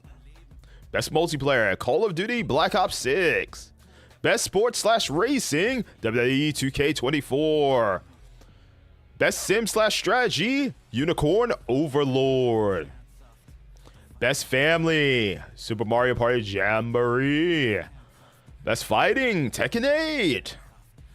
Best RPG, Like a Dragon Infinite Wealth. Best Action/Adventure, Prince of Persia The Lost Crown. Best Action Game, Black Myth Wukong. Best VR/AR, Batman Arkham Shadow.